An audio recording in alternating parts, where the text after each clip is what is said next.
Assalamualaikum warahmatullahi wabarakatuh. Perkenalkan, nama saya Indah Lestari. Saya dari Prodi Manajemen Pendidikan Islam semester 5.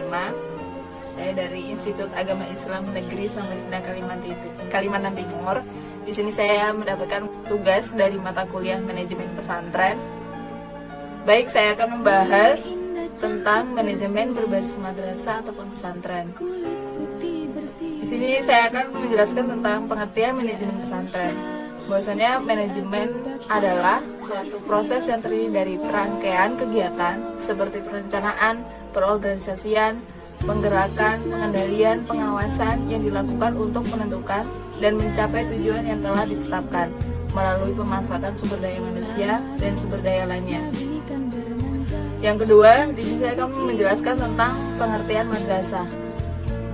Sudah tidak asing lagi, pasti sudah banyak mengetahui apa itu pengertian madrasah.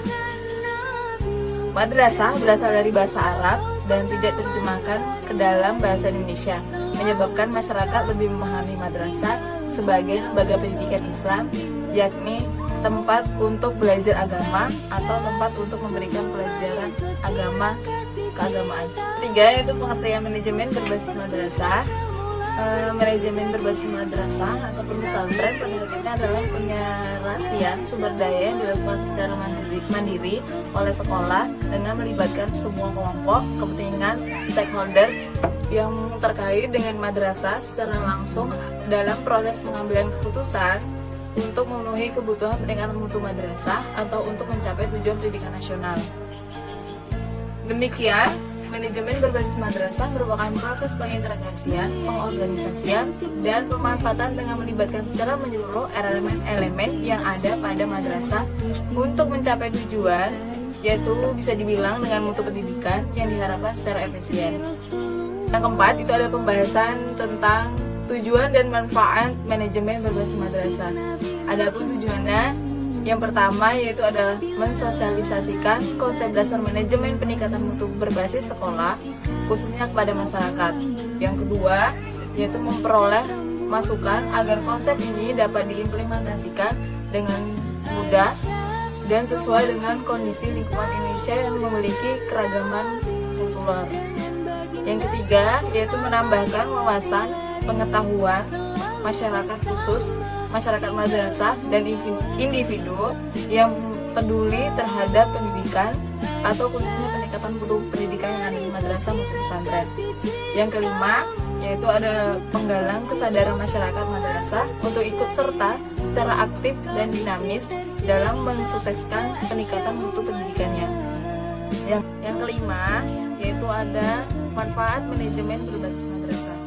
Penerapan manajemen berbasis madrasah yang efektif secara spesifik mengidentifikasi beberapa manfaat, yaitu yang pertama, memungkinkan orang-orang yang berkompeten di madrasah untuk mengambil keputusan yang akan meningkatkan mutu pembelajaran. Yang kedua, yaitu memberi petualangan bagi seluruh anggota madrasah untuk terlibat dalam mengambil keputusan yang penting. Yang ketiga, yaitu ada mendorong munculnya kreativitas dalam merancang atau membangun program pembelajaran. Yang keempat, yaitu ada mengarahkan kembali sumber daya yang tersedia untuk mendukung tujuan yang dikembangkan di setiap sekolah. Yang kelima, yaitu ada menghasilkan rencana anggaran yang lebih realistis ketika orang tua dan guru semakin menyadari keadaan keuangan sekolah, batasan pengeluaran dan biaya program-program sekolah. Materi yang keenam, yaitu ada karakteristik dan aspek-aspek manajemen berbasis madrasah. Yang A, itu ada karakteristik dalam manajemen berbasis madrasah. Itu ada 3 prosesnya, yaitu yang pertama ada input pendidikan, ada proses pendidikan, dan ada output pendidikan. Di dalam input pendidikan itu adalah segala sesuatu yang harus tersedia karena dibutuhkan untuk berlangsungnya proses. Sesuatu yang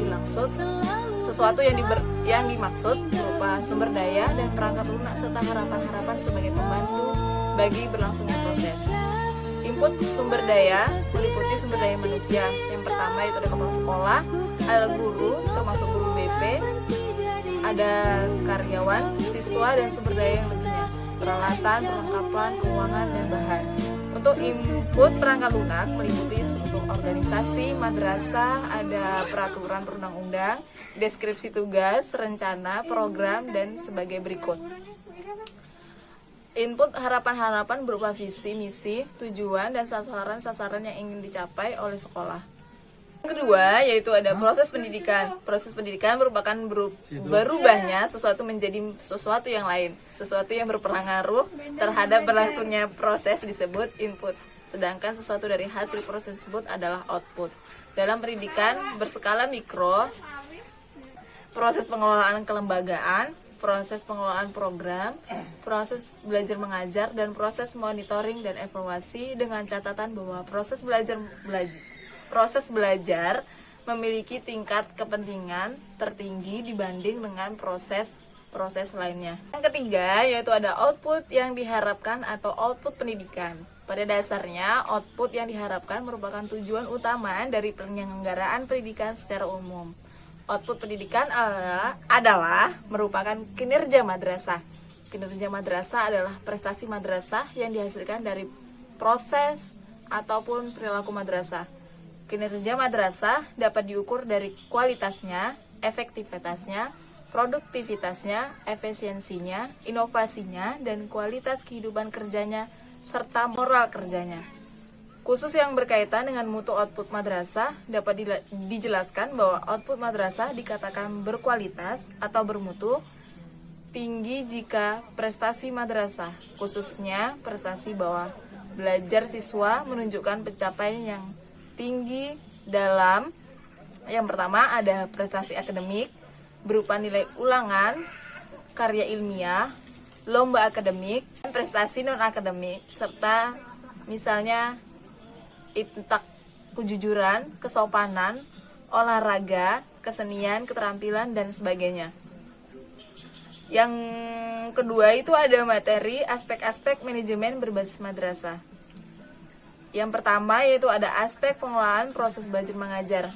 Menurut Undang-Undang Sistem Pendidikan Nasional Nomor 20 Tahun 2003, pembelajaran sebagai proses interaksi peserta didik dan proses belajar pada suatu lingkungan belajar. Dengan ungkapan lain, upaya untuk membelajarkan pelajar.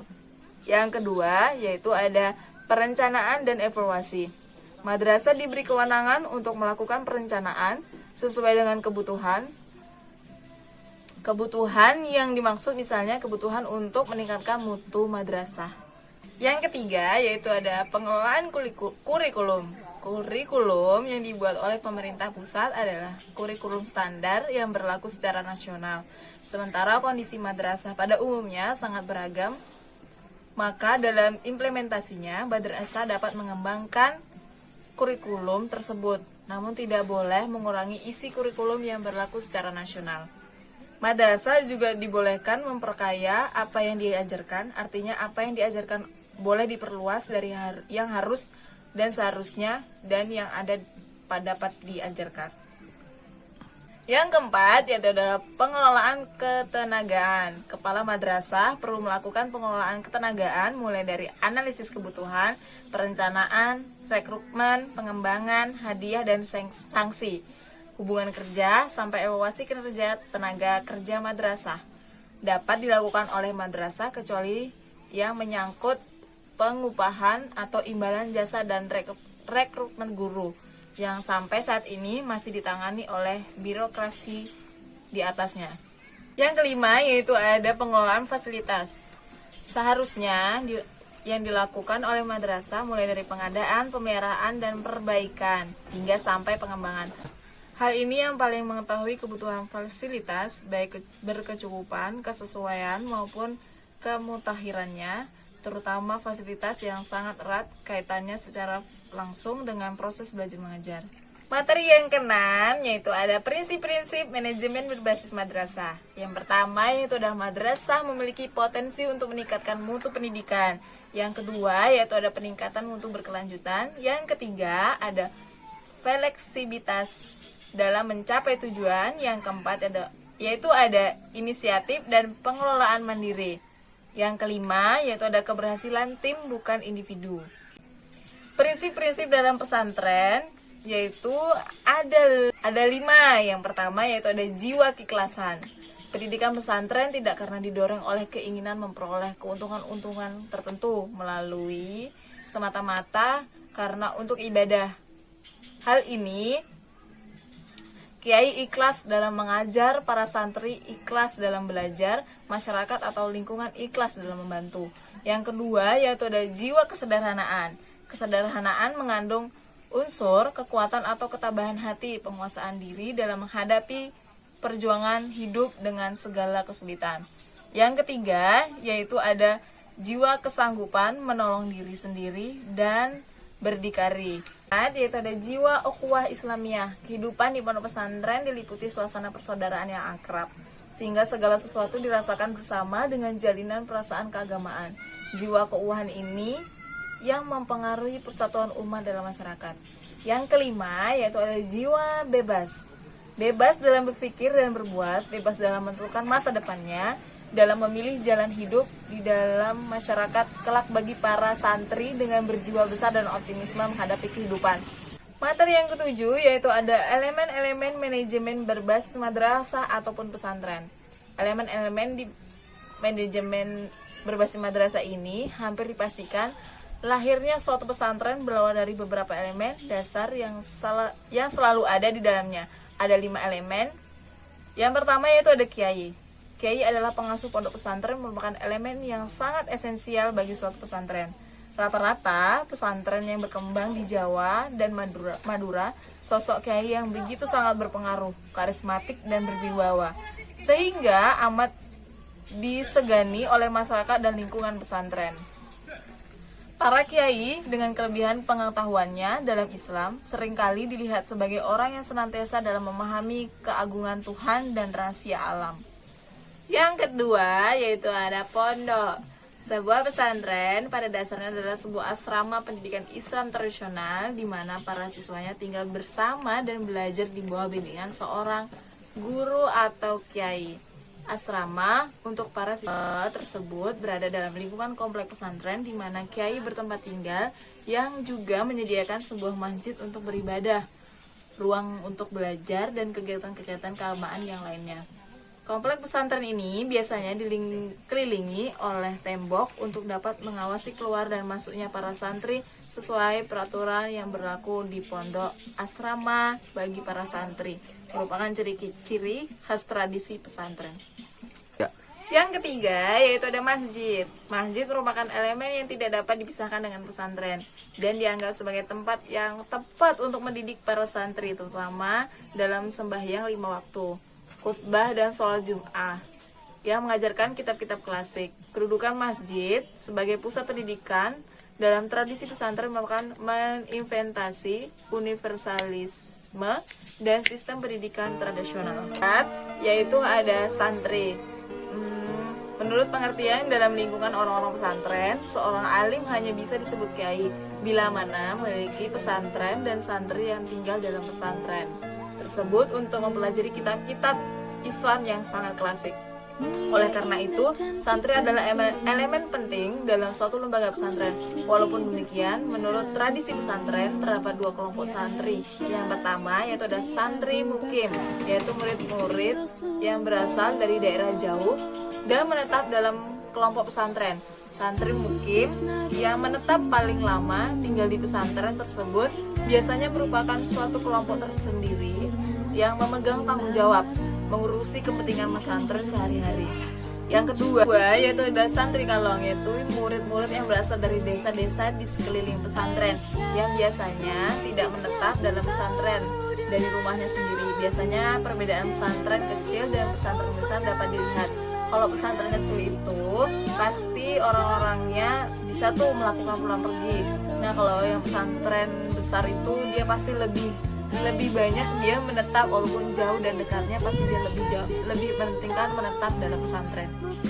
Yang kelima dan yang terakhir yaitu ada pengajaran kitab kuning. Berdasarkan catatan sejarah, pesantren telah mengajarkan kitab-kitab klasik, khususnya karang-karangan mazhab Syafi'iyah.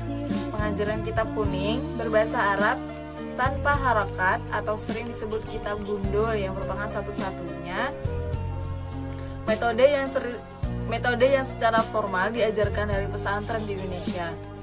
Pada umumnya, para santri datang dari jauh, dari kampung halaman dengan tujuan ingin memperdalam kitab-kitab klasik tersebut, baik kita usul fikih, kitab tafsir, hadis, dan lain sebagainya. Para santri juga biasanya mengembangkan keahlian dalam mempelajari berbahasa Arab, bisa dibilang dengan nahwu dan sorof, guna menggali makna dan tafsir di balik teks-teks klasik tersebut. Ada beberapa tipe pondok pesantren, misalnya pondok pesantren salaf, pondok modern, pondok pesantren khusus Al-Quran. Boleh jadi lembaga dari lembaga pondok pesantren mempunyai dasar-dasar ideologi keagamaan yang sama dengan pondok pesantren lainnya. Nah, mungkin itu saja materi-materi yang Indah sampaikan. Apabila ada kesalahan dari kata-kata ataupun penyampaian Indah mohon maaf yang sebesar-besarnya. Wabillahi taufik wal hidayah. Wassalamualaikum warahmatullahi wabarakatuh.